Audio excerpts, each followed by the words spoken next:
All right, we're live. Episode 12 of the What's on the Line podcast. My name is David Sikorsky. I'm the Executive Director of CCA Maryland. That's the Coastal Conservation Association. As you see at the bottom of your screen, visit ccamd.org, our website, and join CCA. We are the nation's largest tidal water recreational fishing organization, and you can help us maintain that status by joining today. By joining CCA, you get a great subscription to a great magazine, Tide Magazine, produced by the great team at CCA National down in Houston, Texas. And we have just a tremendous network of states that are doing great work on behalf of our resource and recreational anglers throughout our country.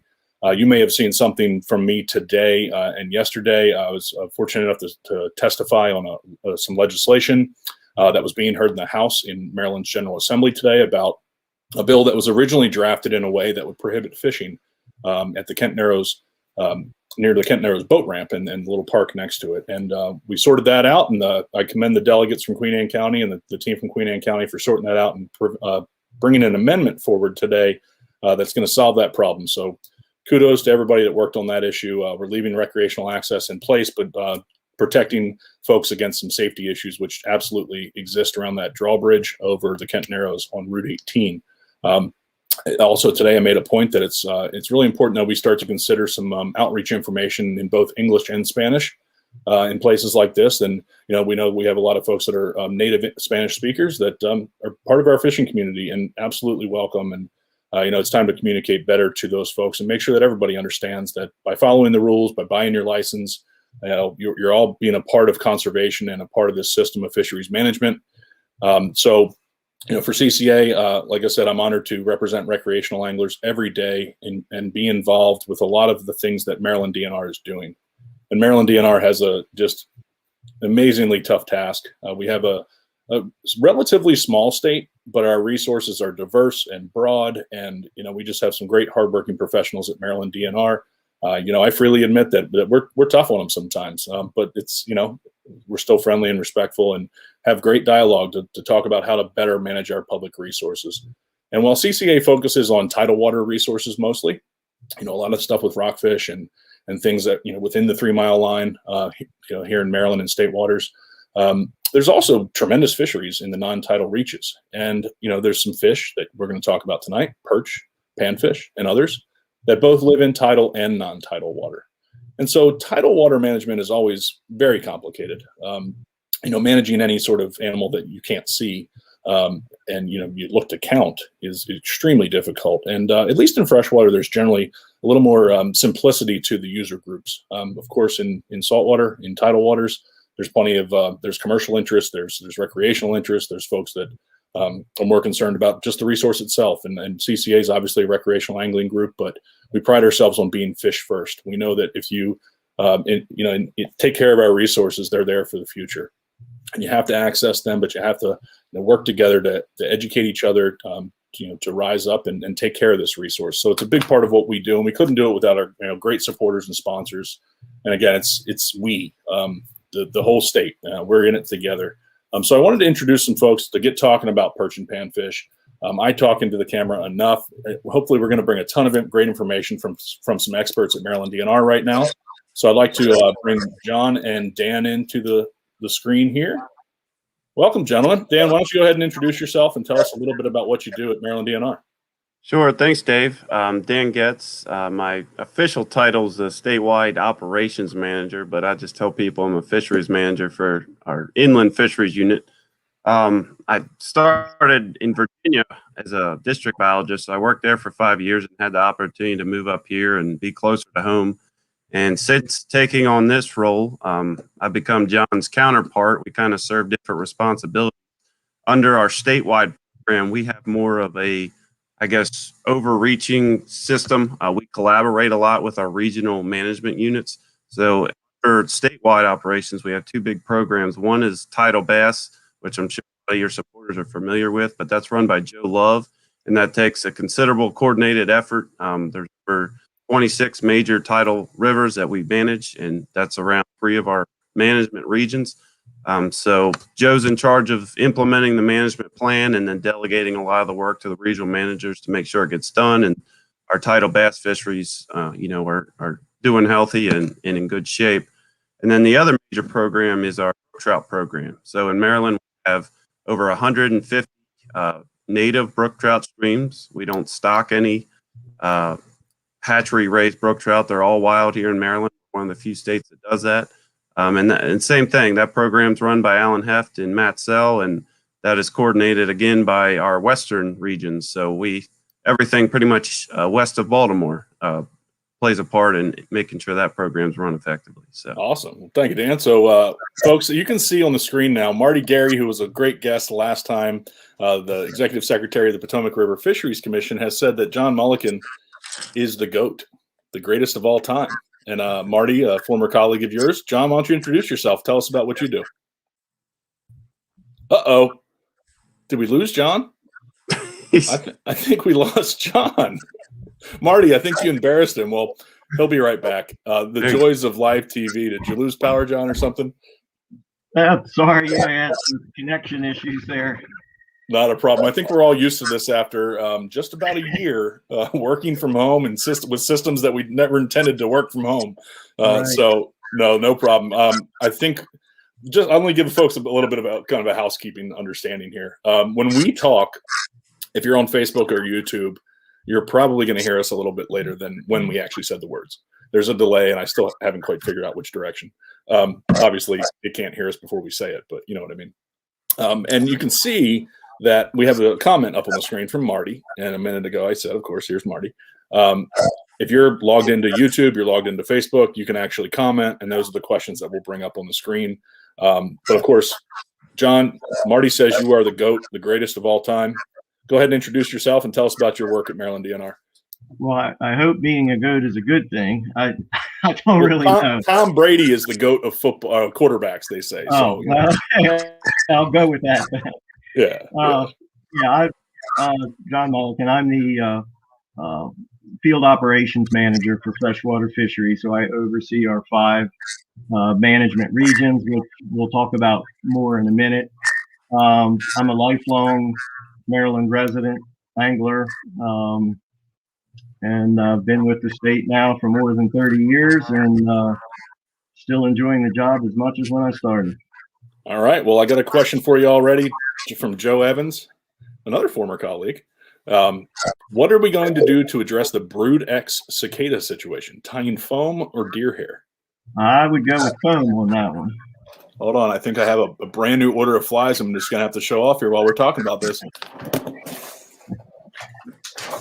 If you're a fly tyer, you need to get tying. Now, let me see what you guys think about these. I just bought them online. Tied in the U.S., out west. These are a mix of deer hair and foam. So I like it. Yeah. We're going to see if they work on some carp friends that live in the neighborhood here in the northern part of Baltimore City where I live. So anyway, all right, we talked about these regions, and I know you guys prepared some slides. And as I mentioned earlier, CCA is engaged in advisory commissions and such. I'm honored to represent us on a lot of these. And we had our Sport Fish Advisory Commission meeting back in January, and I had another call. I had to jump out for a little bit, and I missed the presentation Dan gave. So I'm looking forward to that. And that's kind of how this came about. I know these guys bring so much passion to their jobs as anglers and as folks who are just care about these resources they manage, and really do some great work with limited resources. So happy to have you on here. And we're going to be talking about some of the work you do. So how about I pull up these slides, and whoever's in charge of whatever slide, go ahead and tell me when to scroll. Okay, thanks, Dave. I think I'll start, and then the end of the program, I'll turn that over to Dan. Probably thought it would be good to start with pretty basic overview of who we are and what we do. The Freshwater Fisheries Program is a program within the Department of Natural Resources responsible for managing our freshwater fisheries.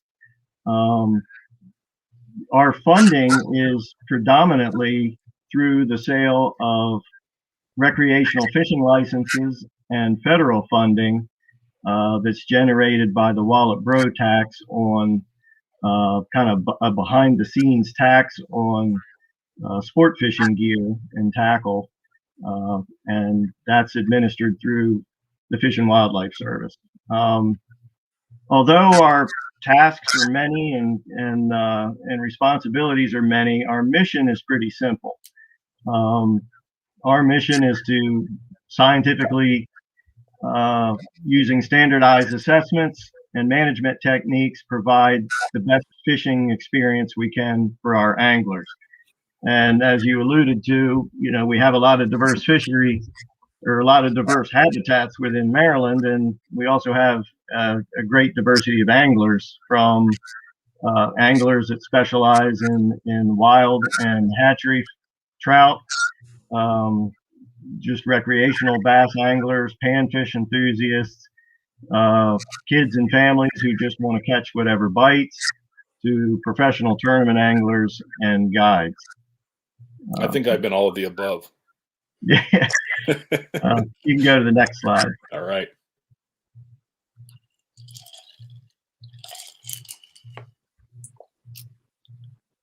Okay, and to accomplish this, this task, with the state is divided into 5 management regions, non-title management regions. Each region has a regional manager and 2 supporting biologists to help them accomplish their work. And some of that work includes the management of 19 large impoundments, more than 56 small impoundments, 27 major river basins, which includes the Potomac River and its tributaries, the lower Susquehanna, 170 wild trout streams, 23 stream segments that are managed under special trout regulations, and 32 miles of our high-profile tailwater fisheries. And within the fisheries program, we also have statewide programs that Dan mentioned earlier. And I don't know, you have anything else to add to that, Dan? Yeah, I think I said it when I introduced myself, but out of the 170 wild trout stream, 150 of them have native brook trout. And we've seen considerable declines in the last 30 years due to habitat loss and climate change. And then under our tidal bass program, I believe there's around 20 some major tidal rivers that are managed under that framework. And I think you both hit this point real quick. Maryland is a small state, but we have a lot to offer. We have one of the premier northern pike fisheries south of Canada in the U.S. at Deep Creek Lake. Our Potomac muskie and smallmouth fishery is top notch. And the Savage River system is one of the best brook trout streams south of Maine. And of course, you've got the Chesapeake Bay and its tributaries, which have an abundance to offer. So we're small, but we have a lot of good resources here in the state. Absolutely. Absolutely. And so many the greatest part about inland fisheries, I think, is that it's much more accessible to many more people. And I know we're going to talk about that later, but to me, that's just a key point to make about how important taking care of our water quality, taking care of our estuary is, because of all the people that live here have an impact on the water quality. We always focus on the bay, but it's got to start somewhere. It starts upstream at the moment it comes out of the ground or falls from the sky. And we've got to really consider it all the way downstream, out into the ocean. I mean, all these things are connected. It's a system. And just like we're part of it, we've got to be conscious of how we take care of it for future generations to enjoy it like we have. So go ahead, continue. Okay, I think we go to the next slide. So what we're going to talk about more this evening is panfish, and panfish is just a general term referring to fish that easily fit into a pan. And in Maryland, that we're primarily talking about sunfish, perch, and when we talk about sunfish, the most widely distributed and common sunfish is the bluegill. We also have other species of sunfish they're pretty common, and those are pumpkin seed, red ear sunfish, and in our river systems we have the red breast sunfish. There probably isn't an impoundment or pond in Maryland that doesn't have bluegills available. So as we've already mentioned, these panfish are great in general for providing a lot of action. They're close, they're accessible to just about everybody, and they're a lot of fun to catch.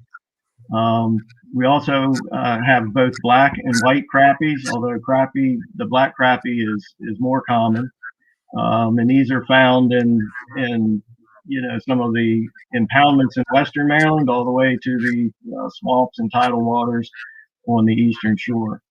Our current state record non-tidal state record for bluegill is an impressive 3.4 pounds that was caught in Deep Creek Lake. Most folks haven't even caught, and myself included, haven't caught a bluegill even remotely close to that. So you can, when you get an 8 or 9 or 10-inch bluegill, you can really appreciate what one that would be over 3 pounds would be. Wow. So, all right, next slide. There we go. Our friend the Ned. Well, we have yellow perch are not as distributed as widely in the non-tidal waters as bluegill and the other sunfish are, but they are found in a number of our impoundments and even some of our smaller bodies of water. Of course, in the Chesapeake Bay, late winter, early spring is probably the most popular fishery for yellow perch, and that's like I said, late February into March in the Chesapeake Bay tributaries, but can be as late as April in Deep Creek Lake. And Deep Creek Lake is our premier yellow perch fishery, and it's because of its location in far western Maryland, it's also the #1 ice fishing destination. And the current record is over 3 pounds and was caught from a Harford County farm pond, but the previous record was from Deep Creek Lake. Okay. And the next slide. There it is. All right. And the white perch is more commonly thought of in the Chesapeake and its tributaries, and is, I'm sure, the most sought after and caught panfish in tidal waters. But some would be surprised to know that we do have them in non-tidal waters, primarily the 3 larger Baltimore City reservoirs, Liberty Reservoir, Pretty Boy Reservoir, and Loch Raven, as well as the WSSC reservoirs, Tridelphia and Rocky Gorge. Our current non-tidal record for white perch was caught from Loch Raven Reservoir, and that was fairly recently, back in 2017. One popular method that anglers use to target white perch in the reservoirs is kind of trolling open water areas with night crawler spinner rigs, trying to find the large schools of perch, and they can catch quite a few. So they're pretty prolific in the reservoirs. Nice. Yeah, and a reminder to folks, we have Captain Dale Coon and Shawn Kimbro who are going to join us shortly, and we're really going to talk about tips and techniques. But of course, they're always welcome at any point of the show. And I referred to yellow perch as Neds, and Kevin McMenamin, a friend from the Annapolis Anglers Club, he's asking, why are yellow perch also referred to as Neds? And I use the term, and I don't have an answer, so I'm looking to the experts. I've never heard them referred to that. I've always called them coon tails as a colloquial term. But oh yeah, like the rings on a raccoon tail. Okay, yeah, okay. How about you, Johnny? Have you heard of them called Neds? I definitely have. No, I haven't. In fact, I haven't heard of what Dan said. So those are 2 new terms for me. I know the good John Page Williams would always call him ring perch, of course, and every other name under the sun, because the man's a encyclopedia. So I know that either Shawn or Dale might be able to give a little clarity to this, Kevin. We'll get to the bottom of the mystery here, and maybe if somebody else in the comment section knows the answer, go ahead and tell us. But thanks for the question, Kevin. You stumped us so far, as is common with nicknames. I find myself talking rockfish all the time with folks from other states, and they have to stop me every once in a while and go, "What's a rockfish?" So anyway, we all have different names for these critters. And so if I can nerd out for a second here about ichthyology, a lot of people don't know this, but we just mentioned yellow perch and white perch, and a lot of people think they're both perch, but actually yellow perch is related to the walleye and the sauger, which we have in the Potomac River, the walleye. And then the white perch is related to striped bass and also white bass, but they're native to the Mississippi drainage, so they're not even in the same family. There you go. Fish nerd facts. I love fish nerd facts. That's why I do what I do. Yeah, that's good. Good point. Right, we can go to the next slide.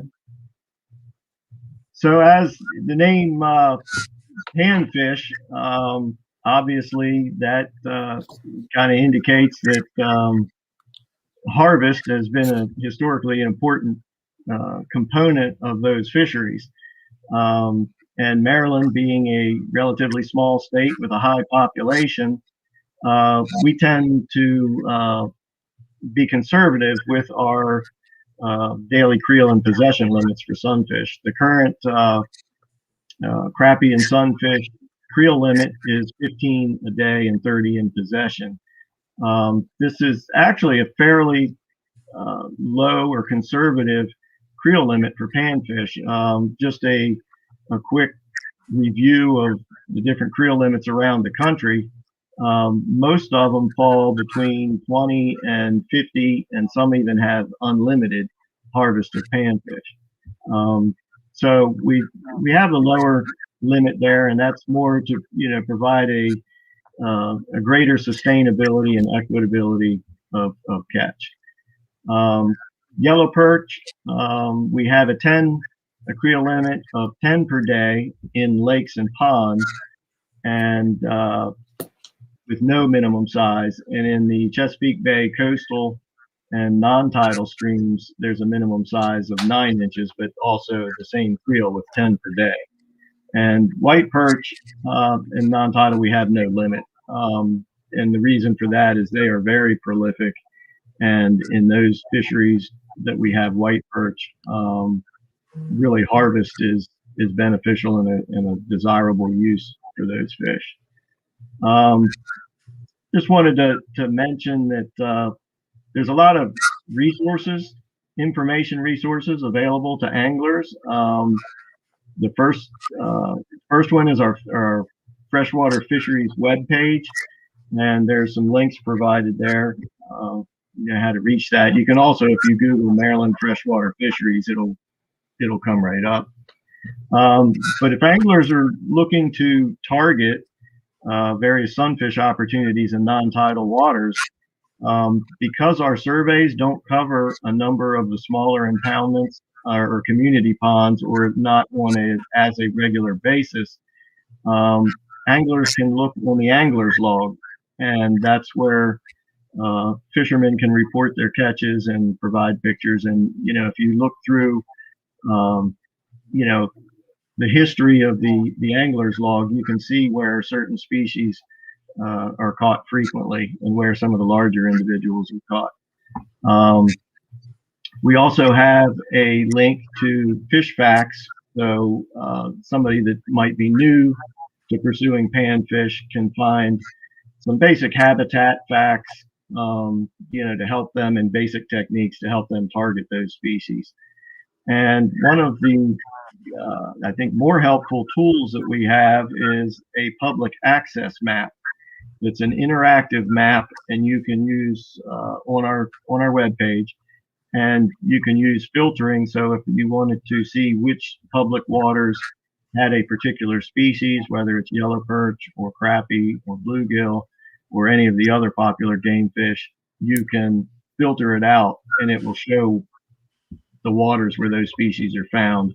And then there's other information as to what amenities are present, boat ramps, so forth. So it's really helpful for those to get started in finding some of the better places to fish. Fantastic. I really think we do live in like the golden age of fishing information. It's all at our fingertips, in our pocket. The Access DNR app also has a lot of great information and links to a lot of the parts of the website. So I recommend folks go to the App Store and download that. I buy my license through it every year. So there's lots of great information out there, and of course we'll get to some more even from our future guests here. So next page on this one. Yep. All right.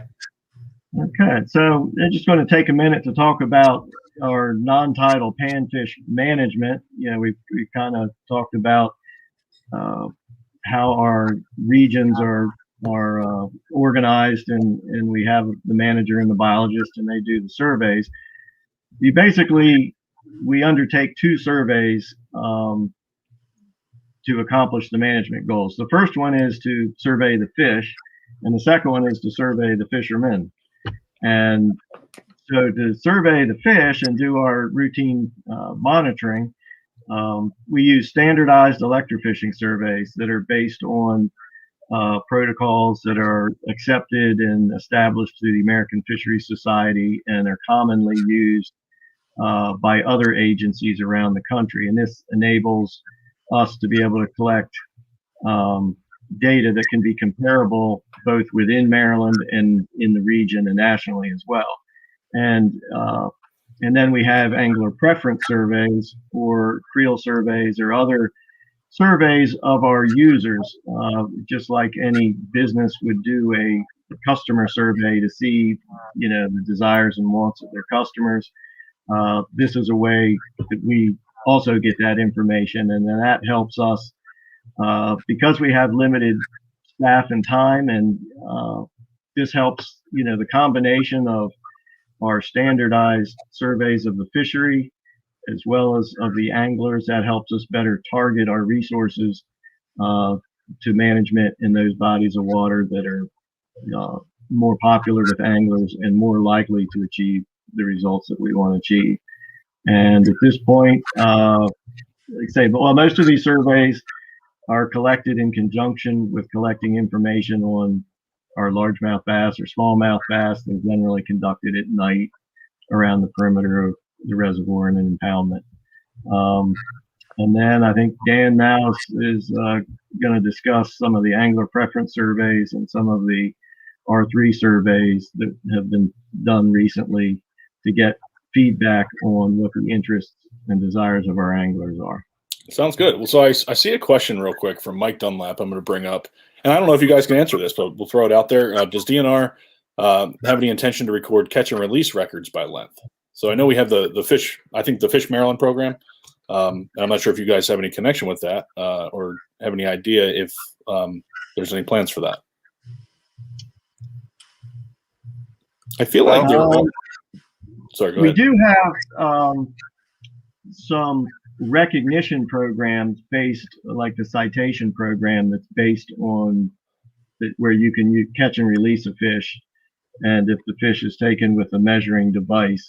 But as far as the state records, and we currently those have to be verified by a biologist, and at current time we don't have a catch and release state records program. You know what? I'm rereading Mike's question, and I'm thinking of it through the other lens, which might be citizen science. And I know we talked about this a little bit, and it's actually kind of the core of the iAngler tournament programs we use that I've talked about plenty of times in the past. And maybe that might be what Mike's talking about. I know in tidal waters, the folks that have to oh no, actually he did respond. He said, so they have to be killed. So, all right, you were right. Mike was thinking more from the, from a notoriety type thing, like citation. But ultimately, I want to continue down this path of citizen science because it's something that's going on right now. We have our Pickerel tournament, and we have our invasive species count coming up, and they're all through the iAngler tournament app. And it's CCA provides data to the department. Now, it's not something that the department necessarily asked for. It's kind of our idea, and we don't know how the data is going to be used just yet. But just from the general experience I've had in fisheries management, it is helpful at some level to understand what anglers are interacting with. And that is the basis of a lot of surveys, especially in tidal waters, about what's being caught, to then understand the size of the stock or what the population situation is. And of course, tidal water is very different, much more broad than the freshwater situation that you all have. But you do have some interesting, similarities. There's the surveys and of course, surveying anglers as well. So we've talked about some of that, but I know we'll talk more about some programs and stuff later. And I know there's always good. I think I'm full of good ideas. I know our membership's always full of good ideas, and I love driving folks nuts at DNR with good ideas. And let's see if we can always try and pick up the ball and run with it and see what we can do moving forward. So you never know what'll happen. But I think Dan, you're ready to take over with surveys? Yeah, that's fine. I think you hit the nail on the head there. A way to think of how we combine both in our case, the electrofishing surveys, actually counting the fish, versus the angler surveys. We need to know what the population level is, and then we need to know what harvest rates are like. So if harvest is too high, you got to pull back, lower or increase length limits or reduce bag limits to help the population rebound, and that's practiced a lot with our striped bass and blue crab fisheries. Not so much inland because we typically don't have over harvest issues, but in some cases we do have to make those adjustments. So I'm going to share some interesting data, and I say interesting because it kind of surprised us, the managers here at DNR. John oversees a lot of the electrofishing surveys and collects the field data. But some recent human dimensions angler surveys have actually shown that panfish are more popular than we originally thought. We all knew largemouth bass and striped bass were the bread and butter for Maryland. They sell the most licenses, and we spent a lot of time and attention managing them. But in 2015, we did a mail-out survey statewide to several thousand folks, and one of the questions we asked was, what was their favorite species to target? And the table on the right of this slide, you can see the list of the top, I believe it's 12. But of course, black bass is the top three, smallmouth, largemouth, and then bass in general, which would be combining the two species. But 44% of folks that took the survey preferred fish for bass, which wasn't a surprise. But the next four below that are all highlighted in yellow. Those are panfish that John had just discussed and described. And when you combine those four percentages, they actually pretty close to our number one overall preferred group of species in the state. And that was new information to us because we spent a lot of time and money managing our trout fisheries, our walleye fisheries, our pike and muskie fisheries, and you can see how they fall out on the percentage list. So panfish is something that, of course, we collect data and information on, but at the time didn't have targeted management strategies dedicated to them. So, since the 2015 survey, I've only been here for 2 years, but John since initiated developing new standard operating procedures for our impound electrofishing surveys, and that's one, to better ensure that our data collection is more precise. So, we're accurately counting the abundance of our fish species within our lakes, and two, we can, be able to detect change over time. And change can be related to, as mentioned earlier, over harvest, or it could be predation from our predators in the lake, or implement a new management plan. So we might be putting in habitat projects or putting in spawning beds or, improving shoreline conditions. So having these SOPs is critical to be able to detect change within the population. So this information helps us move forward. And, fisheries, John and I got into this field because we like to fish, of course, but, we're science nerds. We like to learn new information and collect data and look at the results and make decisions based on that. So it's critical to use both field and angler surveys in conjunction with one another. And it helps us to, prioritize our management activities and modify our sample procedures and, implement new management goals and be able to evaluate them. So based on the results of our 15 survey, we developed a new SOPs. And then if you go to the next slide, the most recent survey we did was this past year in 2020. I'll just back up a second because I'll put a plug in here for R3, but if you've heard of it, R3 stands for recruitment, retention, and reactivation. So it's really a national movement for all outdoor recreation to increase participation. If you look at our age structure of folks with licenses, they're all, well, not all, about 60% of folks are 45 and older. So we're really lacking in recruiting younger folks, particularly my generation and even younger than that. So DNR 2 years ago developed a matrix team, which was comprised of folks from our hunting heritage group, fisheries, Chesapeake and Coastal Services, our parks.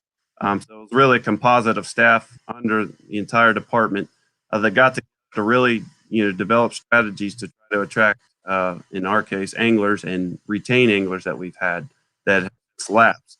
So in 2020, we developed a survey committee to really gauge our outdoor enthusiasts and recreators, what their interests are, what their barriers were to participation, and what they need for us, what type of information. And this was a two-part survey. The first half of it was general outdoor questions, could be fishing, hunting, boating, kayaking, camping, etc.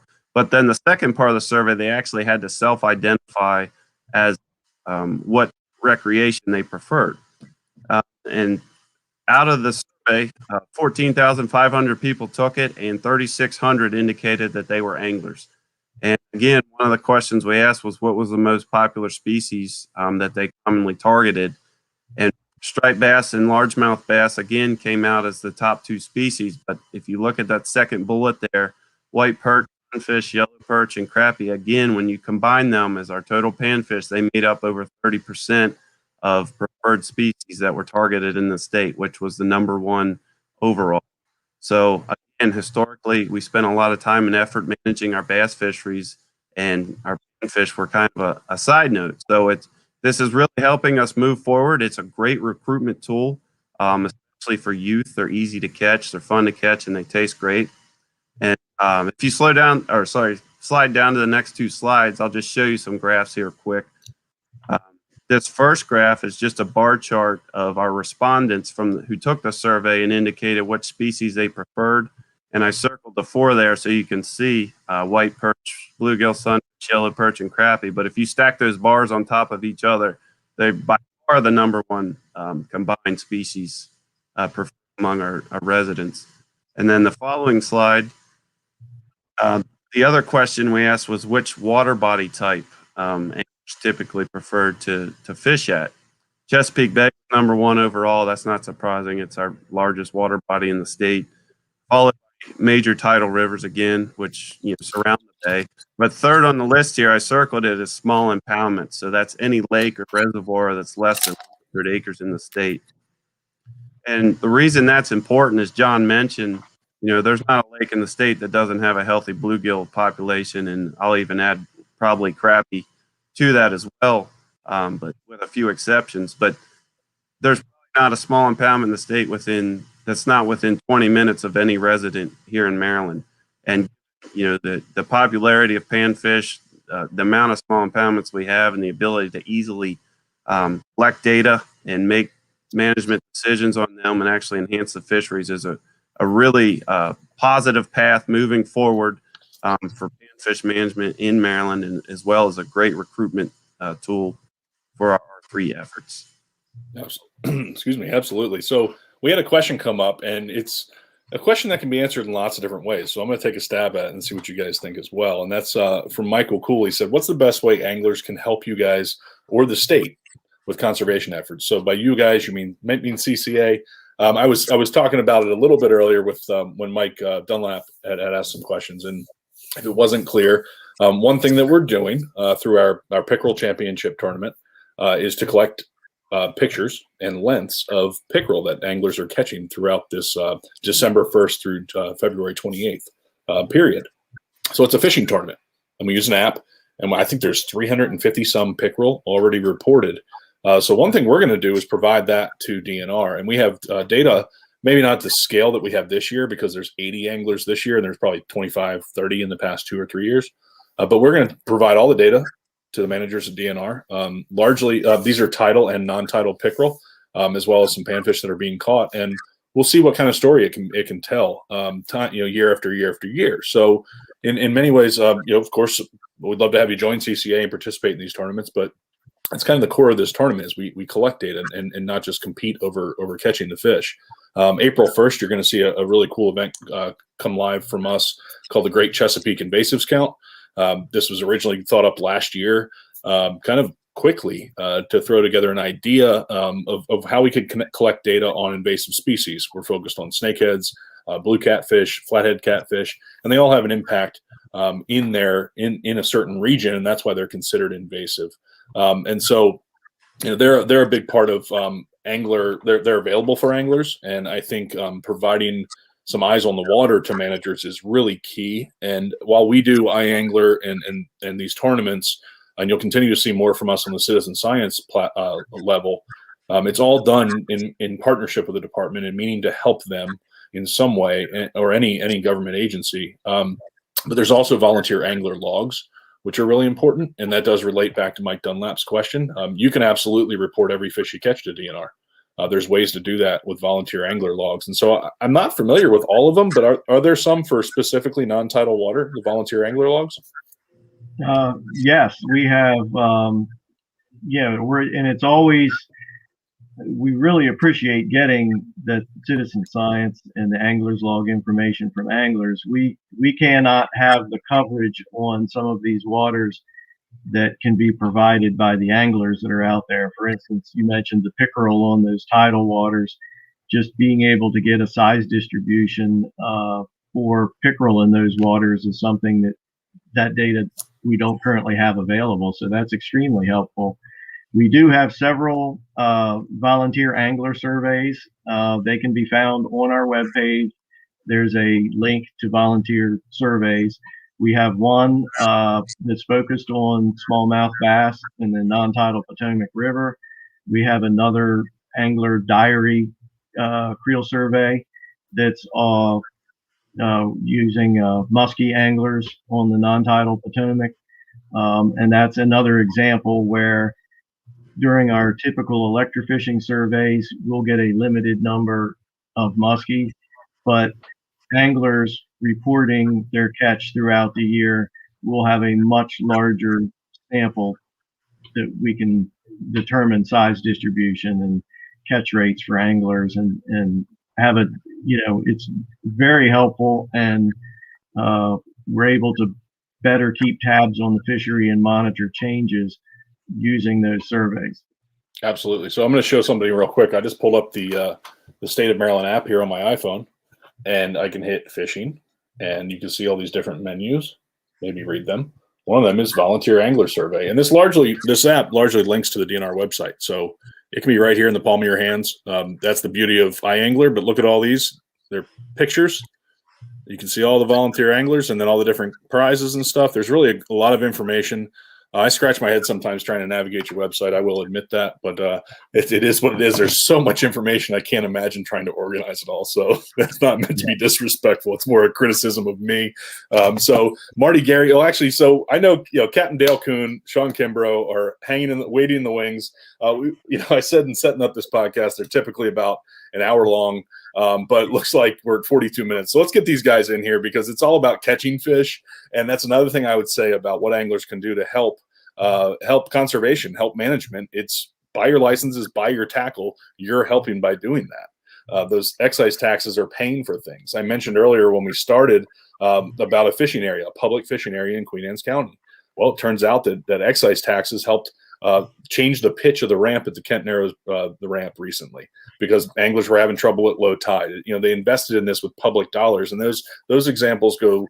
We could talk all night about the great things that we've done. CCA has been really honored recently. We've worked with the Lake Improvement Project, and there's reef balls that have just been put into Rocky Gap, Lake Habib, and Blair's Valley Lake will be installed at some point when the team out there gets it done, and we owe another 50 reef balls into Cunningham Falls, the lake there. So we're helping enhance some habitat and stuff, and we're happy to be partners with DNR to do that.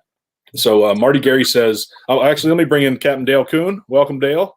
I think you might be muted. And then Shawn Kimbro, welcome from your shop. I know Shawn. Everybody knows Shawn is a frequent participant here.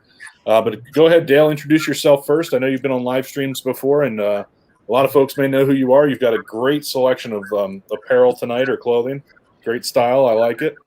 So go ahead. Tell us all about what you do down in Southern Maryland.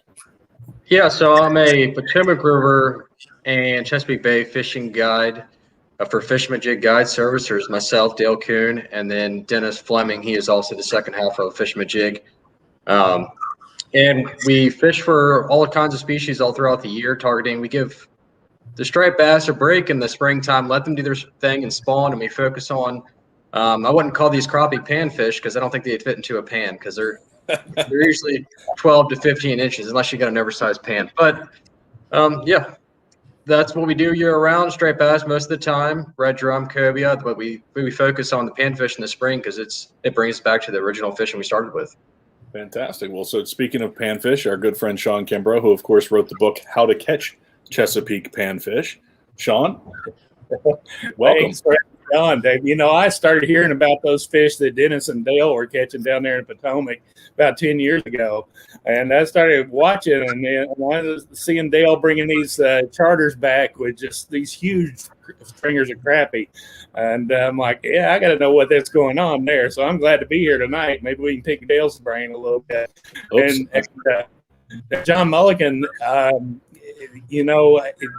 hear you're a fly fishing legend in some parts of Maryland, and my shop might be one of them tonight because Joe Evans and Ton Rodenhausen are both here with me, and they've been bragging on you. So that's cool. And Dan, I really enjoyed your presentation too. Fantastic stuff, and I understand you're a hell of a fisherman too. So it's a pleasure to be on here with you guys tonight. But yeah, I'm just kind of hijacking along tonight to kind of listen to the conversation, and maybe I'll throw in a tip here every once in a while. But we're right in the middle of the yellow perch spawn right now. It's going down right as we speak. They're out there doing their thing. So it's a good time to go fishing. So do you know why they're called a Ned? So once upon a time, way back in the hills, there was this old man who loved to catch yellow perch. His name was Ned. That's it. There you go, folks. The answer is out there. Kevin, I hope you're still with us and you can get the answer to your question. It's once upon a time. You heard it here, folks. Heard it here first. There you go. There you go. So you may have seen this. I think everybody, or at least I know many of the people on the call know these individuals. There's Maryland's former fishery director, Tom O'Connell, in the middle there. There's Tommy O'Connell as a young man catching some big slab crappie. That's probably, I don't know, at least 5-6 years ago. And that's Matt Sell too, right? Yep. There you go. So some absolute great anglers and great fish folks. Matt still is with the department. Tom is doing amazing work with USGS, and I'm glad that again Martin Gary has said this is National Invasive Species Week. What invasive species has been of the largest concern in the waters that John and Dan manage? What do you guys say? John, you want to start or? Yeah, I guess time will tell. It's a little early in the establishment of some of the invasive species in our non-tidal waters. We've seen the northern snakehead rapidly expand up a lot of the river systems. They have become established in the C&O Canal upstream of Great Falls, which gives them ready access through the many water exchanges between the canal and the river. So there's no doubt an avenue that they can get into the upper river. But so far, we have not had many reports from the main stem Potomac of northern snakehead. Now, one species that has really taken off in the upper river is Flathead Catfish. And I think they were introduced originally in the stretch between Hagerstown and Clear Spring. And for a number of years, they kind of were in the background. They didn't show up in our surveys. But then around 2012 or so, they began to show up. And in a short period of time, they have greatly expanded their abundance and range within the river. And like all the invasive species, they can pose, they have some ecological problems that they can pose, but they also quickly become very popular with anglers. Anglers like to catch big fish, and most of our invasive species fit that bill.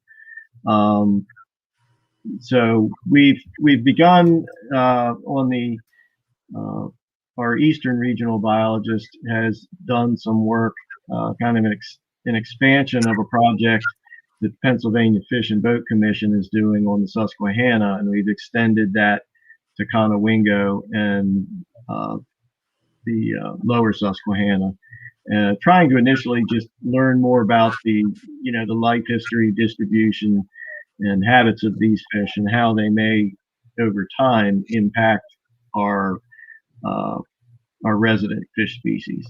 Yeah. Today I was on a call with a bunch of different CCA states and volunteers and staff, and we were talking about striped bass Amendment 7, working on our position and our guidance for our membership as the ASMFC considers the future of striped bass, and invasives came up.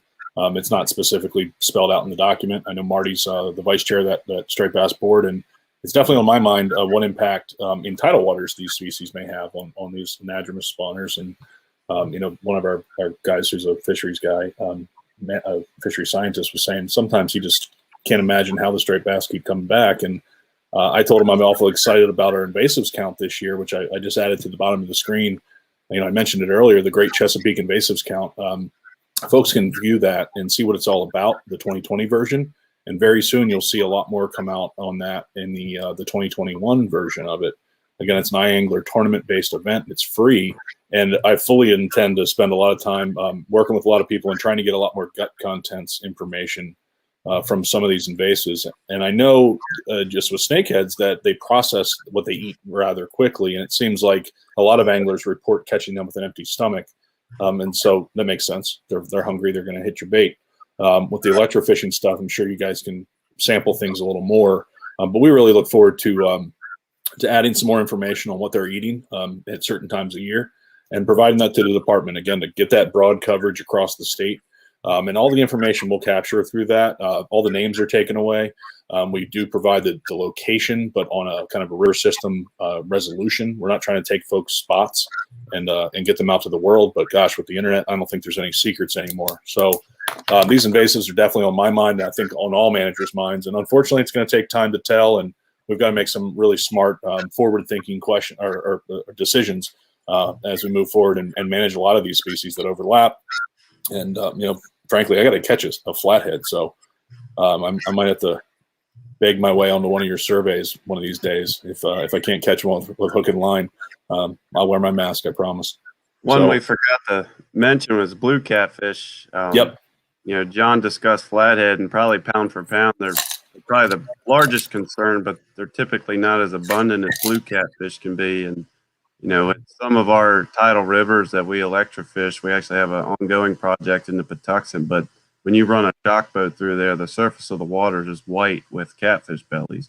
They're really omnivorous. They're opportunistic. They kind of eat a little bit of everything and don't really hone in on one particular thing. But just in terms of sheer biomass and the potential indirect threats and competition, with our shad runs and our striper runs and our blue crab populations, I think they probably pose the biggest threat in the state. And working with our partners with the Department of Agriculture and trying to market, harvest of these fisheries to try to control numbers as much as we can, because they grow big. As John said, that they licenses. People want to catch a 50-pound fish, and they also taste good. So it's a win-win situation. We gave away a lot of these at the invasive species count, and I can't wait to use this one. This one's mine. I actually cut myself with it. But ready to roll. There's nothing better than an omnivore. I mean, these blue cats, you can't ask for a better meat. I mean, the diversity in their diet leads to a good food product for your pan. So maybe they're a panfish now. John, sorry to cut you off.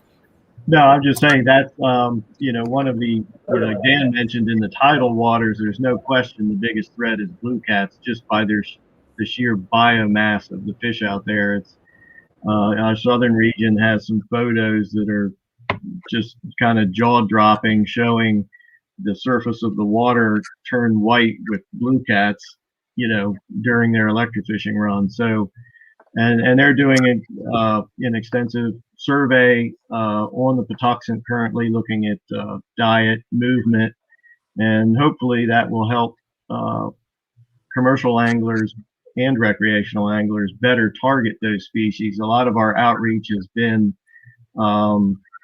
encouraging harvest by anglers. And as you mentioned, all of these species are very good to eat. So, that we have, made some progress as far as encouraging anglers to, to harvest these fish. Although you do have a number of anglers that, like to release these fish. They become very fond of them. So it's kind of it's always a struggle to balance, an invasive species like that with some of the angler wants and then what's best for the ecosystem. Absolutely. One major concern too, and flatheads are highly piscivorous, and some of the studies in Georgia and South Carolina have shown considerable declines in their panfish fisheries, rock bass and red breast. So that's a concern potentially in the Potomac, but also just getting the word out that we just can't move these fish around. If they get into our small impoundments, they can literally wipe out the fishery in months. A 40-pound catfish can do some damage. Absolutely. I'm trying to find a picture of a big old crappie because we're going to start talking about catching them with Captain Dale in the Potomac. I know he sent me a couple of these because they're great to eat too, and I know we want to get to some tips and tricks and how folks can catch these fish. Of course, we talk about the Potomac and the invasives, but and they're great to eat, but also so are these crappie. So, Dale, tell us what we're looking at right here on the screen. What are these sticks sticking out in the water? So this is something unique that really there's not many that do this around here. It was more done in Tennessee and Texas where they're on these crappie lakes. This is called spider rigging, where we have 4 of those stations set up around the boat, 2 in the front, 2 in the back. And each one of those rods, there's no reels, just cane poles. It's, like I said, bring it back to the original fishing. So it's great for families. We have a double rig on below the both of them, tied with just either this, or a 2 bait, or anything kind of smaller 2-inch bait, and then we tip them with minnows. So we go and catch our own minnows, and so we're rolling 24 baits at a time around the boat and covering a lot of water with them. Yeah, there are prolific. There's a lot of crappies around them when we're doing them, but getting the bites another story too. So you throw a lot of baits in their face, and one of them you tend to bite. So do they get fired up and then others pile on, or? Yeah. So once you start getting the bite, then usually you'll find a school of them, and they'll start the rods. We'll have to take some rods down because there's no way you're keeping up with them. They're on bobbers, so I tell everybody just wait for the one bobber to go missing. You just count them 1, 2, 3, 4, 5, 6, and want them to go. And it's harder than most people think because you're staring at bobbers all day and you go home dreaming about them. So Absolutely. So what do folks? How do folks get in touch with you and get on the water with you this spring? What's going on with COVID and everything else? I mean, this is obviously a very family friendly activity. So, what are you guys doing bookings wise now? And what's the season? So it's a very short season for our Potomac crappies. I have no idea where they go after the fact, but they're available for about 8 weeks, starting the first week of March, going into about the 3rd week of April. So it's a short competitive season, and we bought a second boat for Dennis and I both to be able to run trips because the demand was so high. And with weather days, you have a cold day, you can't run a trip. So we're trying to meet the needs of everybody and get this short season because it's actually our favorite time of year to fish. It's a lot less stressful to go for crappies than it is for stripers. It's just an enjoyable fishery, and that's one of our bench seats there with that large 15-inch crappie on. Yeah, I hit the wrong button by accident. Oh, you're fine. Published production, folks. As we were talking about earlier, Maryland citations are 15 inches. We usually we'll catch a few of them every weekend. So we're catching several Maryland citation size crappie, 15 inches. Early season, first week of March to the 3rd week and 4th week of March, it's when you get your larger females because they're coming in to spawn. And they're 12 to 15 inches. Then towards in April, we're getting to the 10 to 13 inches. So, and those are the males. There's more abundance of the males that are around. But as our DNR guys were talking about earlier about possession limits and creel size, Dennis was on the Potomac River Fisheries Commission, PRFC.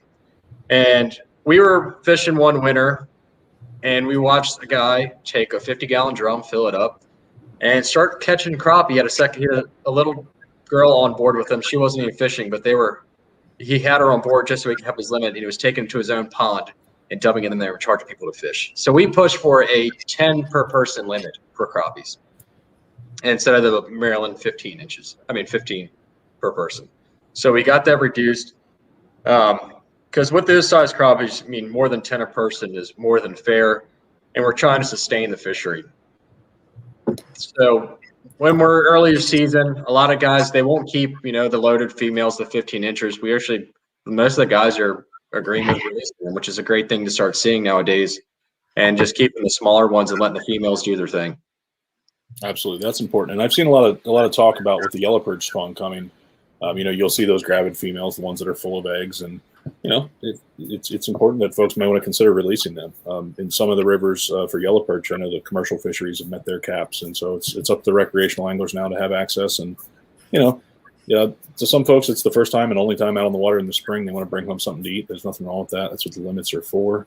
But there's also that male-female situation there. And of course, you catch a female, especially one with eggs, those eggs aren't going to become future fish for you to catch. So, it's one of those things that folks have to think about. And it's more of an ethical thing at this point, more so than a management side thing. And I think all these, definitely perch too, at least yellow perch from my experience, seem to disappear somewhat.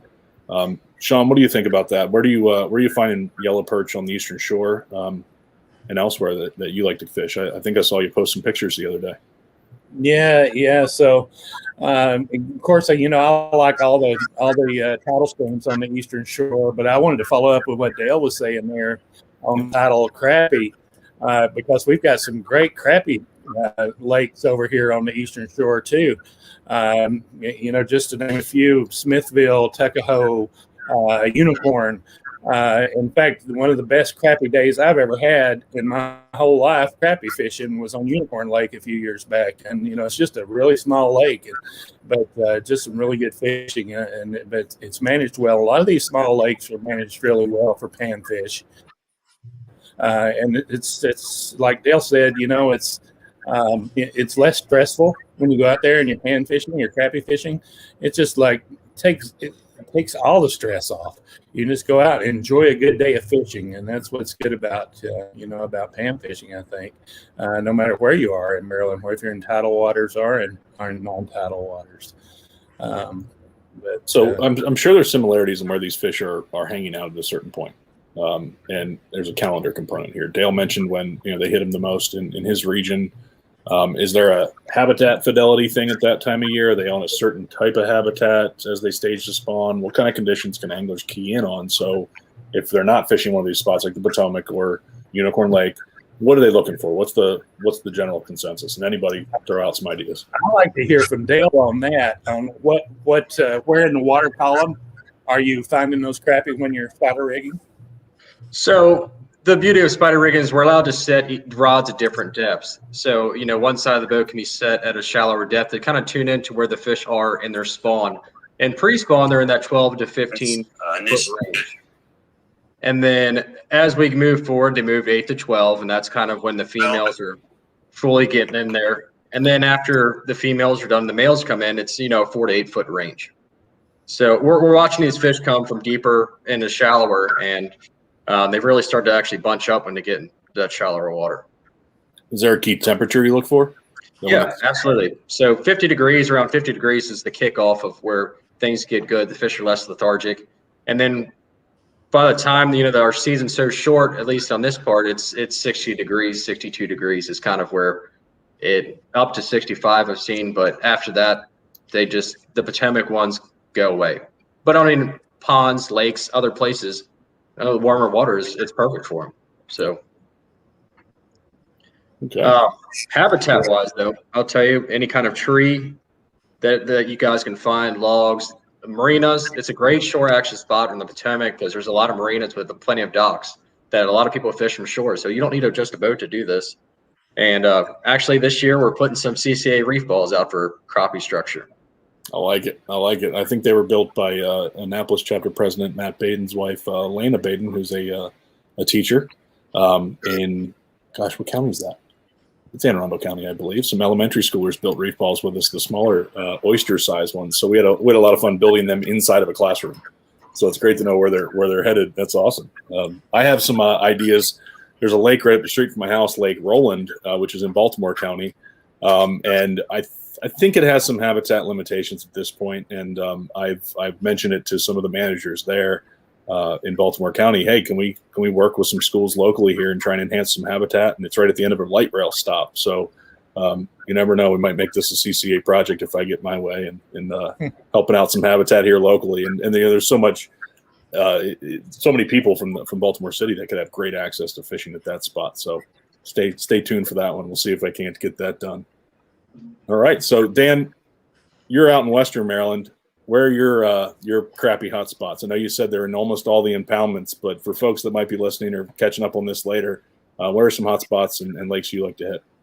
Yeah, so John would have better information, but I know Deep Creek, again, it's pretty much our premier inland lake for all of our species. John's back. There's John. I'm answering a question for you, John, about our premier crappie lake. Deep Creek's one, and then our Baltimore City impoundment, Loch Raven, Pretty Boy, and Liberty as well for quality crappie fisheries. John, I guess you had some connection issues. I think we're all used to that by now. Welcome back. Yeah, I had to move close to the router. Sorry. Oh, I understand. I'm plugged in, so we were just talking about crappie lakes and. You look like you're in your wife's closet, Ron. Yeah, you see the shoes. Oh man.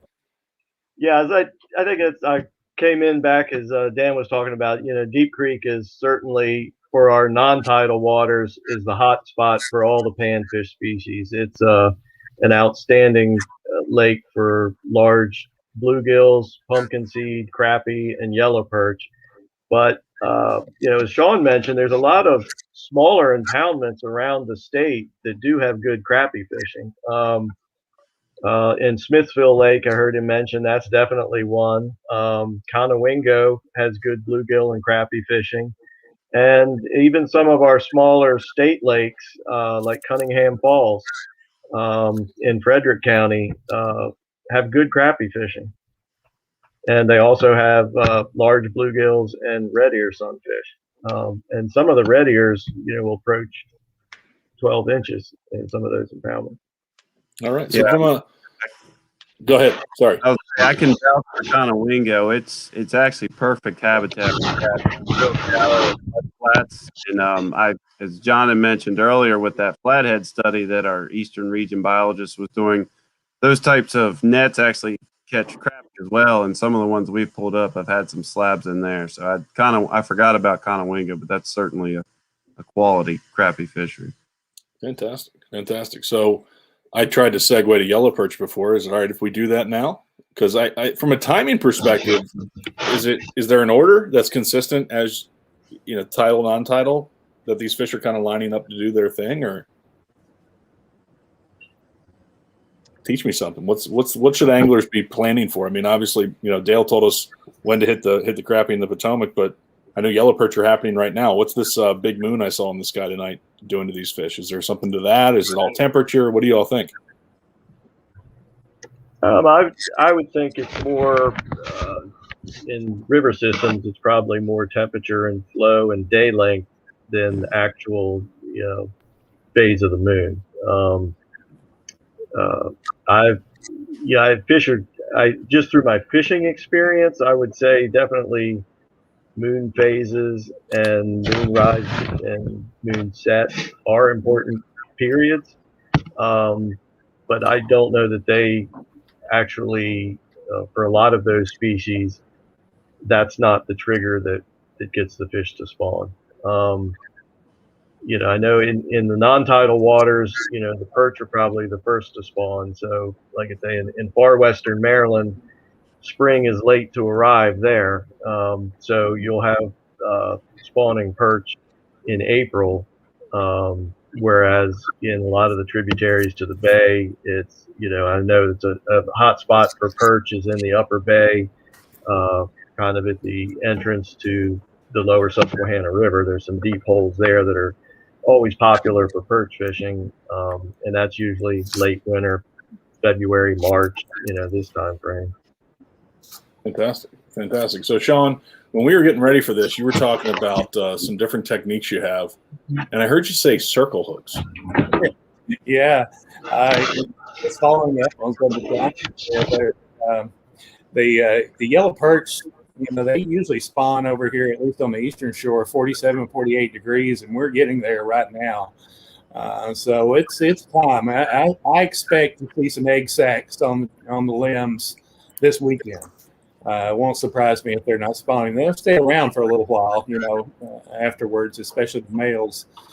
So we'll still have some yellow perch spawning, but it's if you're going to yellow perch fish on the Eastern Shore, you need to be out there this weekend or next week, because now's the time to do it. But one of what you were talking about there, Dave, is I wanted to mention. So we're in a pickerel tournament right now. We're down to the last weekend, and I think I'm still leading with the biggest fish, but Chase Savage is tearing everybody up. And there's no way I'm ever going to, nobody's going to beat him. It's just fantastic what he's put out there. But I wanted to give a secret a fishing tip for catching pickerel. So, we banned treble hooks for pickerel for this tournament. We don't want to tear up the fish's mouth and stuff. Pickerel have a lot of really fine teeth, and if you've ever touched one to your fingertip, they'll leave 1,000 little cuts. But a treble hook will just tear them up, and sometimes a single hook will tear them up too, because it just kind of rakes along the side of their side of their mouth, and they have a really narrow mouth.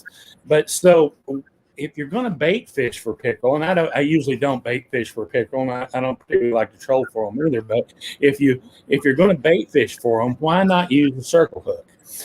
Because circle hooks work perfectly. And let me show you. I got a little rig here that I put together, and this is my circle hook rig for.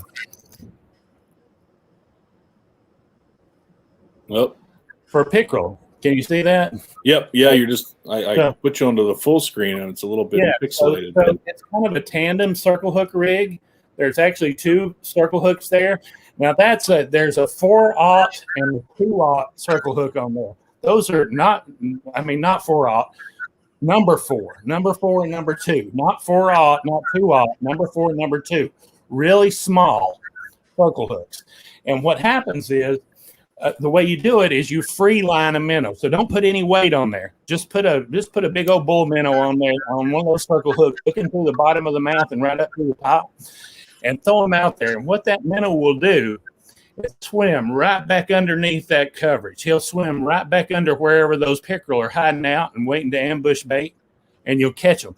And, people say, well, circle hook's not exciting. You don't get to set the hook.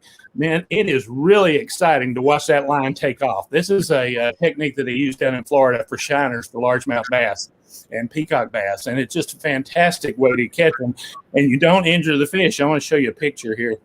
So I hope you can see this. Can you see where that hook is in that fish's mouth? That's where you catch it every time. It doesn't even look like it would come out there. There's no teeth there, but that's where it comes out. It's right there on the fish's mouth. It's good for the fish. It's good for the fisherman. Works all the way around. So I just wanted to share that, and thank you for letting me share it, Dave. Absolutely. No, it's a great tip. And especially with these fish that people are largely releasing, like these pickerel, do it right. Don't injure this fish. Put it back so you can catch it again and let somebody else catch it. And I did check the pickerel tournament right now, and while Chase Savage did enter a 26 3/4 inch fish today, that is yet to be judged, so it's not an official length. Shawn, you were still in the lead for that, and I think folks may have seen on our social media some of the trophies that we got from Blue Water Copper Works. So there's some really beautiful copper fish just sitting right on the other side of my computer here. I wish I would have unpacked to show you, but the 28th will be the last day of the Pickerel Championship.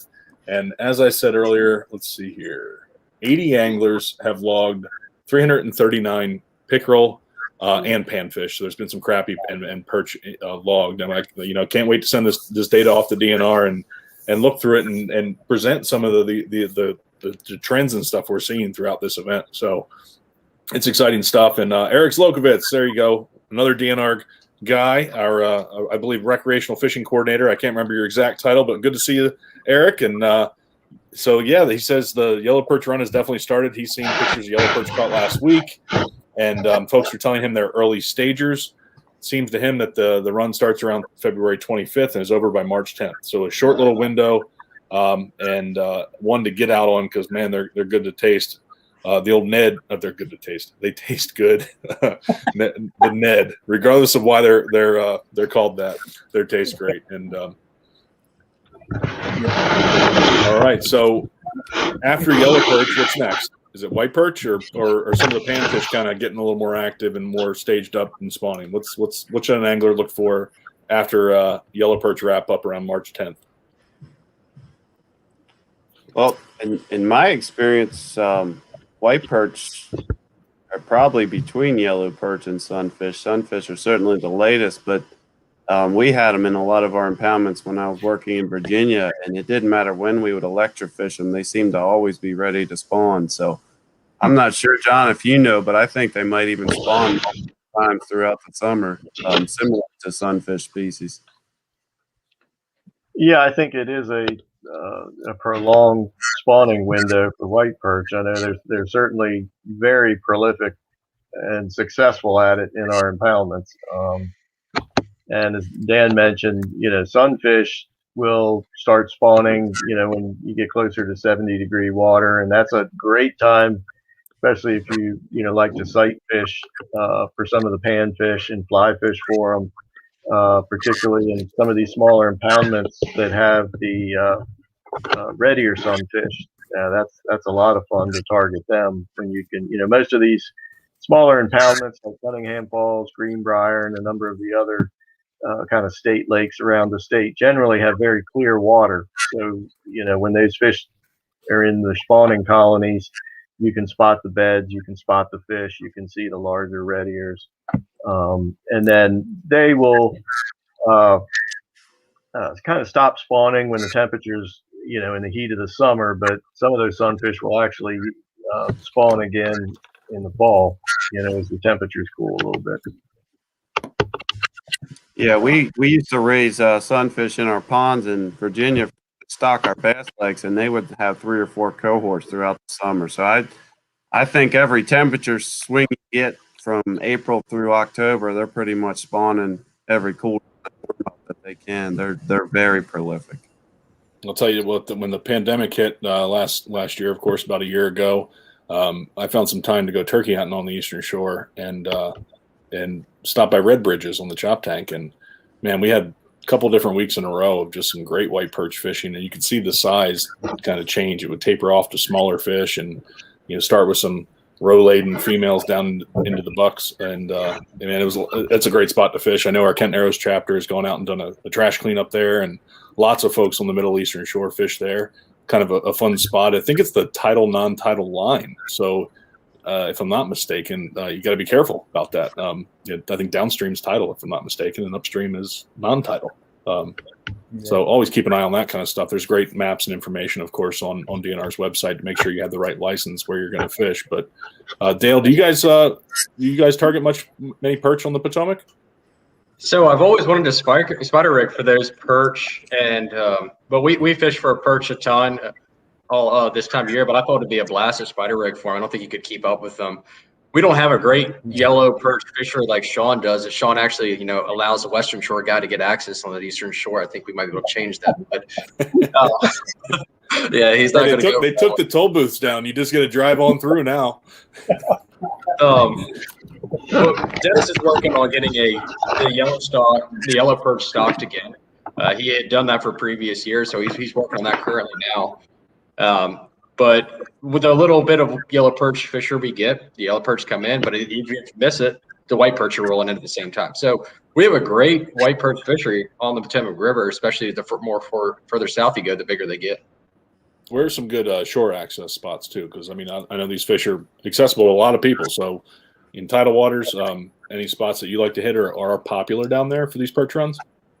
Absolutely. So good shore spots, kind of on the southern end where I am. There's Solomon's. There's plenty of shoreline there where you can cast for yellow or white perch. There's tons of different docks and beaches that you can hit. Down further, I guess, in Bushwood, Maryland, there's Quaid Store. That's a great shore spot. Pretty much every marina that'll let you fish there's going to be yellow perch there at docks. I was even catching them during the summer when I worked back when at Aquaman Marina. I was working, but I was catching white perch from the docks there. So any marina that allows you access to fish, there's going to be white perch there. I mentioned, I think Mike is saying no to me mentioning red bridges, but sorry, Mike.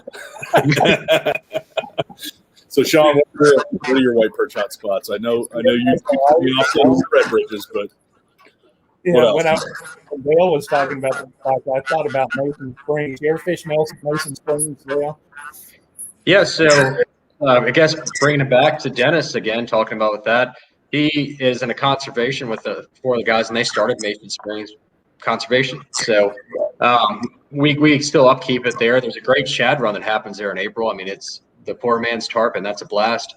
There's some yellow perch that go through there, and there's white perch that go through as well, and a lot of guys snakehead fish there. So Mason Springs is a great shore access spot, absolutely, and a great kayak launch we put in there. So I got to fish over there a couple of times last year, especially catching the shad run and caught some yellow perch there too. Man, I love that creek. It's so pretty up there.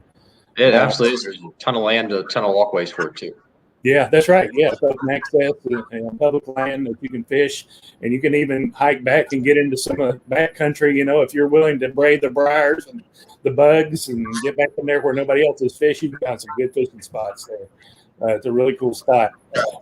But yeah, I see Tom McCall's burning red bridges in Greensboro again.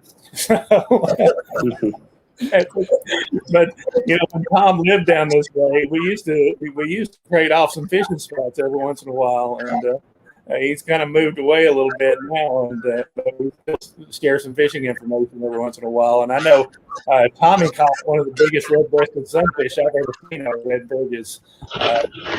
You know, really nice fish. But yeah, that is some great fishing. I like to fish for white perch. Fish, of course, a lot. And way up, you know, anywhere that you can find some tidal water, you'll find white perch. And as John said, that white perch run, it doesn't just happen like yellow perch where you get it for a couple of weeks. You get that over a couple of months. And it's just one wave after another. And usually the first waves are the biggest, though, when you get them. But that's some of my favorite places over here to fish. I'll tell you what, last year, I don't know if I ever posted it, but thanks to our great friends at Traeger Grills, I put together a nice little spread of gutted, scaled, and rubbed with salt and rubbed with herbs and stuffed with herbs, whole white perch, put on that Traeger grill, and with those wood fire pellets. Oh, you want to talk about flavor country. So keep an eye out for some raffles coming up with CCA for a Traeger if you don't already own one. And if not, you can also buy them at plenty of different outlets. So thinking about things that you can get locally that you really have to have in your arsenal.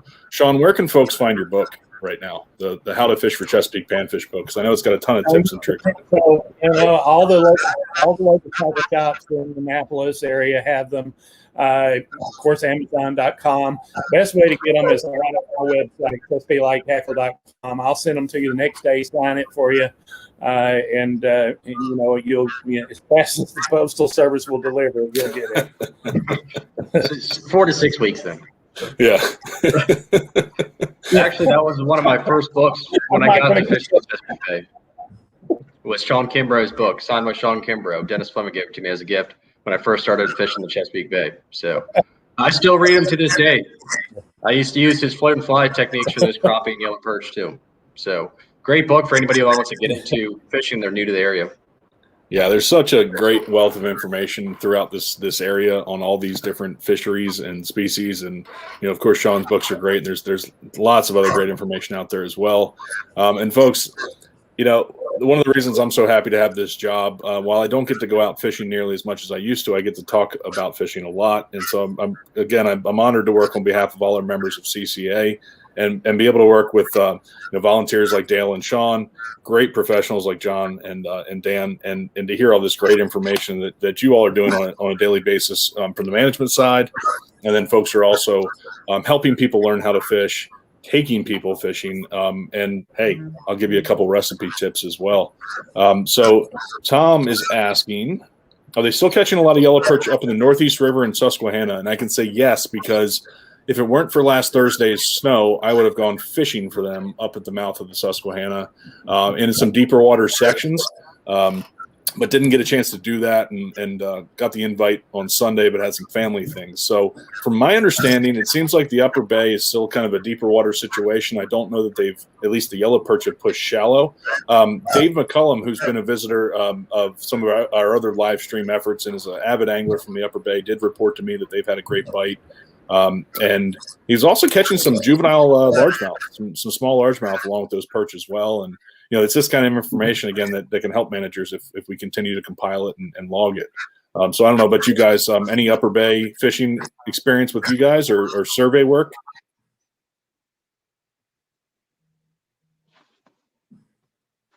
I muted John. I'm sorry. Nah, there you go. Most of the survey work in the tidal freshwater portion of the Upper Bay is the tidal bass surveys. Not a lot of other surveys. A lot that management is by our estuarine folks that manage the yellow perch fishery. Yeah, absolutely. Yeah, and Mike's reporting that it looks like it's been a little slow in the sassafras, but picking up. So, Dan, we're going to say something there. Oh, Dave, I was just going to mention there are reports from our title folks on the website that would help that folks can read about the yellow perch assessments and stuff. So all that information's on there as well.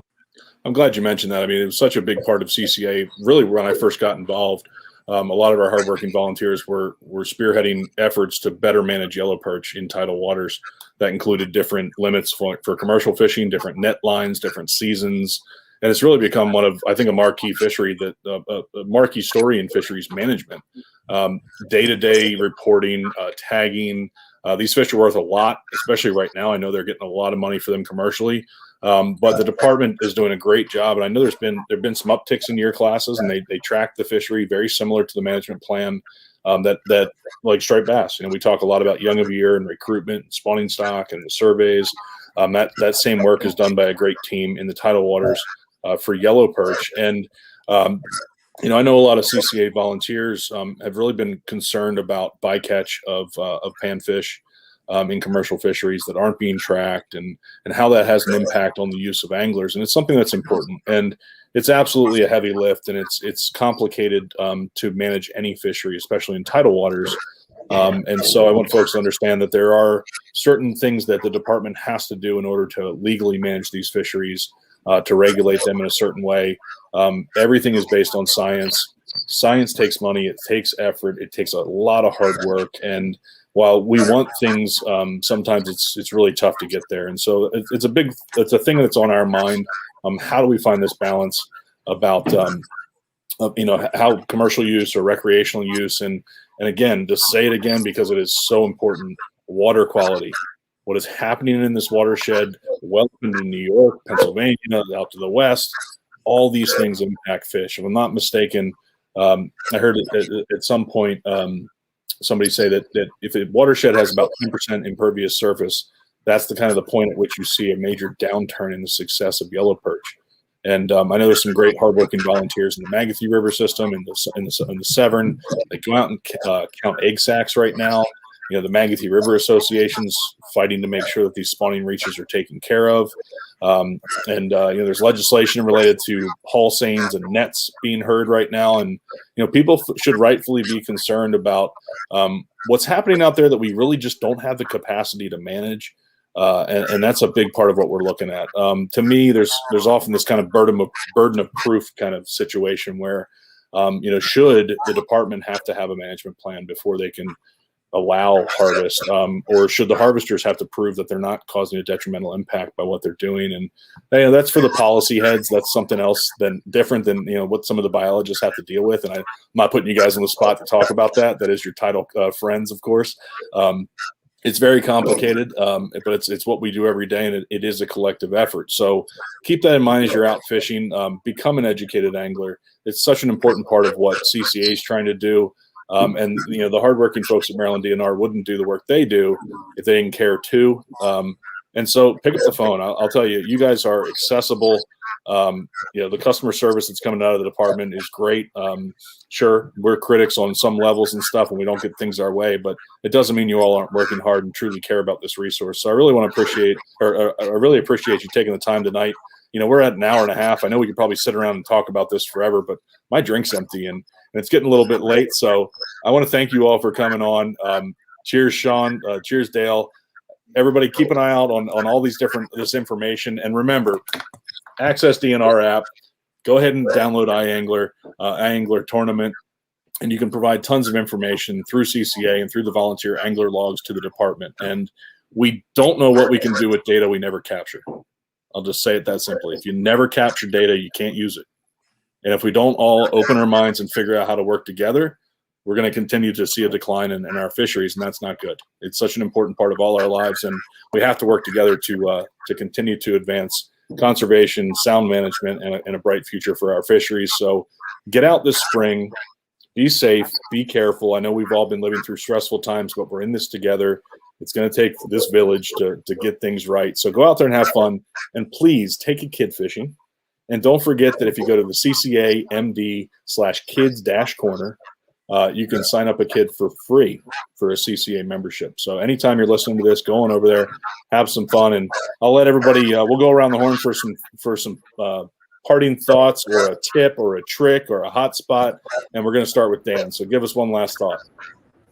I wanted to piggyback off something you said. A lot of anglers out there and people have different opinions and understandings of what they think's going on in a fishery, and everybody's their own expert. But I can tell you, John's worked 30 plus years. I'm, going on 10 in this career, and we don't know everything. So if you have questions or information, please, message the regional biologist or manager and get it straight from DNR. We're not trying to withhold anything from you.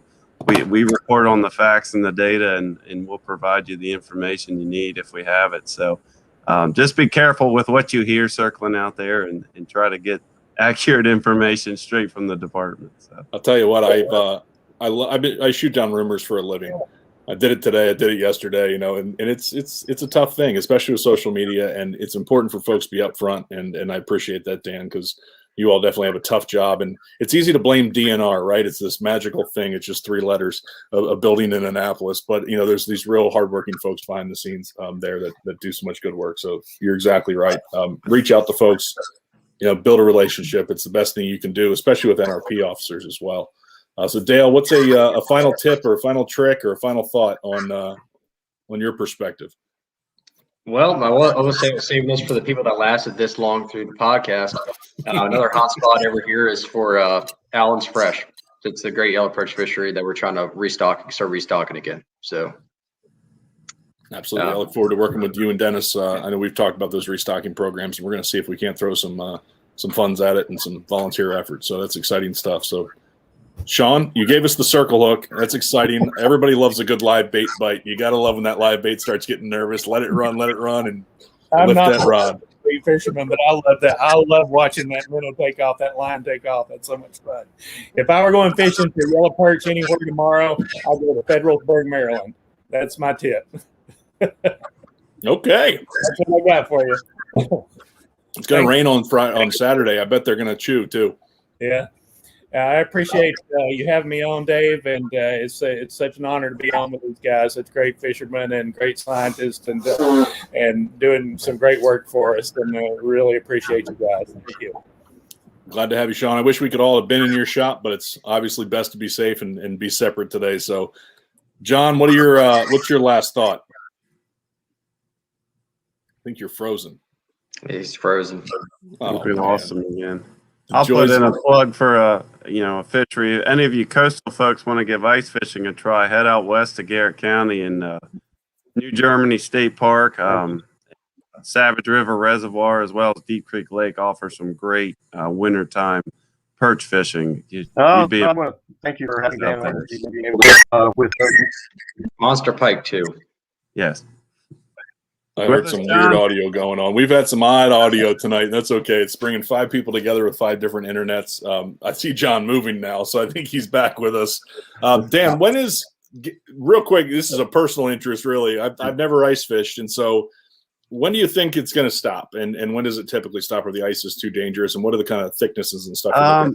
Yeah, on smaller lakes, I think it's about, you want 4 inches of good black or clear ice. The white crusty stuff is what can be dangerous because people think it's thick, but you get into a soft spot, you can fall right through. Typically 4 inches is about the safe minimum. Anything beyond that, you're good, but it's really just temperature dependent. I mean, you can have ice in November if it's cold enough, but right now I think we are getting towards the end. It looks like we're in a warming trend. I haven't looked at the website yet, but I would imagine Deep Creek shoreline starting to thaw out and probably getting a little unsafe now. The smaller lakes may still be in good shape. So yeah, you just look on, the Facebook groups, blogs to see what the thickness is. People report on that all the time, and they'll let you know if it's safe before you make that trip out there. Sounds great. So Sammy, one of our followers, had asked a question about shad. And Sammy, I think you just gave me the topic for the March version of this podcast. We're going to talk about shad. I know the Trout Unlimited National Capital Chapter did an amazing thing last night with Shad Night. I hope they have it available for folks to watch after the fact. But if not, we're going to start talking shad next time. There is, that fishery is, of course, on the way. It's a mark of spring coming a little bit later in the spring. And I'm excited. We'll talk about that next time. But I want to thank everybody for so much information shared tonight, sitting through all this, an hour and a half now. And again, thank you all for your hard work. Remember, folks, go out and buy your license. Remember, it's good for 365 days from the day you buy it. So it's not always the first of the year like it used to be. That's been since 2015. Get out there, buy your license, volunteer angler log, buy your trout stamp. I mean, all these things are supporting the hard work that Maryland DNR does. And buy more tackle at your local tackle shops. Pick up a book a trip, and have some fun going fishing. Be safe, and thank you very much for following along with What's on the Line. We will see you at the last Thursday of March and every last Thursday of every month going forward. And please join CCA. Go to ccamd.org and follow along with everything we do. We're using live stream platforms a lot through 2021, and we are very close to announcing tons of great information and great events and ways you can work with us and engage with us safely throughout the year. So thank you all for following along for so long. And Tom O'Connell is reporting that there was 8 inches of ice the other day. So it was great to see some reports from Tom, also in Fish Talk magazine, catching great fish on the ice. So thank you, everybody, for your time tonight. Be safe and get fishing. Thanks, Good night. Dave. Yep. Thank you.